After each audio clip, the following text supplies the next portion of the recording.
다주택을 소유하고 계신 분들은 반드시 기억하셔야 됩니다. 2년 이상 거주 및 2년 이상 보유한 이후에 매도를 해야지 비과세를 받을 수 있다. 부동산 고민 문자로 자세하게 보내주시면 추첨을 통해서 여러분들에게 월수금 정확한 해답으로 찾아뵙도록 하겠습니다. 뒷번호 8487님이 보내주신 부동산 고민입니다. 뒤늦게 대표님을 알게 돼서 정말 열성팬이 되어버린 40대입니다. 다른 영상을 봐도 대표님처럼 똑 부러지신 분이 없어 더더욱 열성팬이 되어버렸습니다. 저는 똑똑하고 잘생긴 사람을 좋아하거든요. 저는 얼마 전까지 3주택이다 현재는 일시적 2주택자입니다. 얼마 전 9월에 충주의 센트럴 푸르지오를 팔았고, 화곡 푸르지오는 차익이 커 비과세 받기 위해 부동산에 내놨고, 김포 풍무 푸르지오에 살고 있습니다. 똘똘한 1주택으로 갈아타게 하려고 합니다. 1주택으로 가는 게 맞겠죠? 해주셨네요. 참고로 화곡 푸르지오는 16년 6월에 매수하셨고요. 김포 풍무 푸르지오는 19년 6월에 매수하셨습니다. 전문가님 답변 부탁드리겠습니다.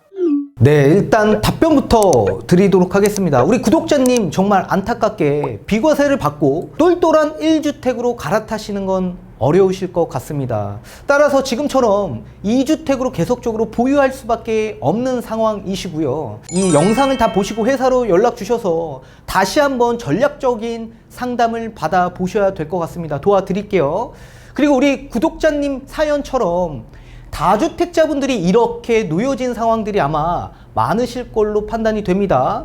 따라서 왜 비과세를 받지 못하고 중과로 매도할 수밖에 없는 그 이유에 대해서 좀 판서를 통해서 자세히 설명해 드리도록 하겠습니다. 내용이 좀 어려울 수도 있어요. 다시 재반복해서 천천히 알아보시면 좋으실 것 같습니다. 자, 볼게요. 자, A라는 주택이 있습니다. 이 화곡동에 있는 푸르지오 아파트를 보유하고 계신다라고 하셨습니다. 이 아파트가 취득했던 당시가 2016년 6월 달에 취득을 하셨다라고 하셨고요. 그리고 여기에 B라는 아파트를 한 채 더 보유하고 계신다라고 하셨습니다. 이 아파트는 김포에 있는 풍무 푸르지오 아파트를 또 보유하고 계신다라고 하셨습니다. 여기에 거주하고 계신다라고 하셨죠. 이 아파트는 2019년 6월 달에 취득을 하셨다라고 하셨고요. 또 한 채가 더 있다라고 하셨습니다. C라는 아파트였는데 여기는 충주에 있는, 여기도 뭐 센트럴 푸르지오 아파트인데 우리 구독자님이 푸르지오를 좋아하시는 것 같습니다. 전부 다 푸르지오네요. 아무튼 이 아파트는 언제 매도를 했냐면 올해 9월 달에 매도를 하셨다라고 하셨습니다. 그래서 매도를 이미 한 상황이고요. 자, 이런 상황에서 우리는 지금 현재 A와 B 아파트 두 채를 보유하고 있는 겁니다. 자, 이런 상황에서 화곡 푸르지오 아파트는 비규제 지역일 때 취득을 하신 거고요. 김포 푸르지오 아파트도 비규제 지역일 때 취득을 하셨습니다. 따라서 이 두 아파트는 일시적 비과세 요건이 충족이 되는 상품이고요. 비규제 지역에서 비규제 지역을 취득할 경우에 종전주택을 몇 년 이내에 매도해야 되냐? 3년 이내에 A주택을 매도할 경우에 A주택은 비과세를 받고 매도를 할 수가 있는 겁니다. 자, 그렇다면 신규 주택을 취득한 2019년 6월에서 3년 이내 매도니까 2022년 6월 달까지 매도를 해야지 비과세를 받고 매도를 할 수가 있겠네요. 자, 그런데 올해부터는 다주택에서 최종 1주택이 된 시점에 비과세 요건이 바뀌어 버렸습니다. 자, 따라서 그러면 최종 1주택에 대한 비과세 요건을 좀 따져봐야 될 텐데요. 자, 소득세법 시행령 154조 5항을 보시면 최종 1주택에 대한 요건이 나와 있습니다. 자, 거기에 나와 있는 건 2주택 이상을 뜻하고요. 자, 쉽게 예를 들면 다주택자에서 최종 1주택이 된 시점에 2년 이상 보유 또는 2년 이상 거주를 한 이후에 매도를 해야지만 최종 1주택은 비과세를 받고 매도를 할 수 있다라고 기재가 되어 있습니다. 다만 예외 조항이 있습니다. 일시적 1세대 2주택에 해당되는 주택은 제외한다라고 기재가 되어 있습니다.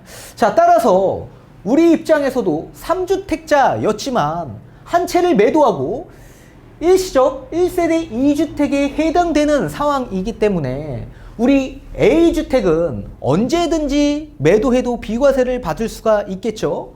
자, 2016년에 취득을 하셨기 때문에 2년 이상 보유 요건이 다 충족이 됐고 A주택을 취득한 시점에서 1년이 넘어가서 김포아파트를 취득을 했고 김포아파트를 취득한 시점에서 3년 이내에만 A주택을 매도하면 비과세를 받을 수 있기 때문에 지금이라도 당장 매도해도 비과세를 받고 매도를 할 수가 있습니다. 이런 법령에 의해 국세청의 해석 또한 마찬가지 A주택 언제든지 팔아도 비과세 해준다라고 해석이 나와 있기 때문에 우리 구독자님도 A주택 지금 매도해도 비과세를 받을 수가 있었었죠. 근데 다만 11월 2일 날 이 기재부의 유권 해석이 국세청의 해석과 완전히 다르게 나왔습니다. 일시적 비과세라고 하더라도 앞전 주택이 과세로 매도가 될 경우에 일시적 비과세라고 하더라도 C주택을 매도한 시점에서부터 새롭게 리셋이 돼서 기산하도록 되어 있다라고 해석을 바꿨습니다. 자, 따라서 3년 이내 A주택을 매도해야 비과세지만 이 C라는 충주 아파트를 매도한 시점에서부터 2년 이상 거주 후 또는 2년 이상 보유 이후에 매도를 해야 비과세를 받을 수 있다라고 기재부 유권 해석이 다르게 나왔습니다. 자, 그렇다면 C가 2021년 9월에 매도를 하셨다라고 하셨기 때문에 우리는 비규제 지역일 때 매수를 한 겁니다. A주택을. 따라서 21년 9월 매도한 시점에서부터 2년 이상 A주택을 보유 이후에 매도해야지만 A주택을 비과세 받고 매도할 수가 있는 겁니다. 자, 그렇다면 몇 년도에 매도를 해야지 가능할까요? 2023년 9월 이후에 매도를 해야지 A주택은 비과세를 받고 매도가 가능한 겁니다. 그런데 우리는 일시적 비과세를 받기 위해서는 무조건 3년 이내에 매도를 해야지만 2022년 6월 그 안에 우리가 매도를 해야지 비과세를 받고 팔 수 있는데 이 갑자기 최종 1주택에 대한 비과세 요건이 기재부의 해석이 C 아파트를 매도한 시점에서 이후에 2년 이상 우리는 보유한 이후에 매도를 해야지 비과세를 받을 수 있다. 그러면 따라서 2023년 9월 이후에 매도해야 우리는 비과세를 받을 수 있는 거 아닙니까? 근데 우리는 무조건 2022년 6월에 매도를 해줘야지 비과세를 받을 수 있기 때문에 시점 자체가 서로 맞지가 않는 겁니다.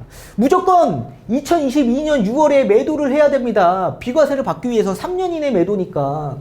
그런데 최종 1주택 때문에 무조건 23년 9월 이후에 매도를 할 수밖에 없기 때문에 이 안에 매도 자체가 되지 않는다. 따라서 우리는 어쩔 수 없이 비과세를 받지 못하는 상황에 놓여 있는 겁니다. 지금 이렇게 다주택자 3주택뿐만 아니라 4주택, 5주택 그 이상의 다주택을 소유하고 계신 분들은 반드시 기억하셔야 됩니다. 어려울 거 없어요. 앞전에 매도한 물건이 과세로 매도가 된다면 무조건 일시적 비과세가 된다라고 하더라도 매도하는 아파트는 무조건 2년 이상 거주 및 2년 이상 보유한 이후에 매도를 해야지 비과세를 받을 수 있다. 기억하셔야 됩니다. 실수가 나오지 않으셔야 돼요. 그리고 우리 구독자님, 이 2주택 투자 전략 다시 한번 세우셔야 됩니다. 그런 전략적 상담 도와드릴 테니까 영상 보시고 연락 주시면 되겠습니다.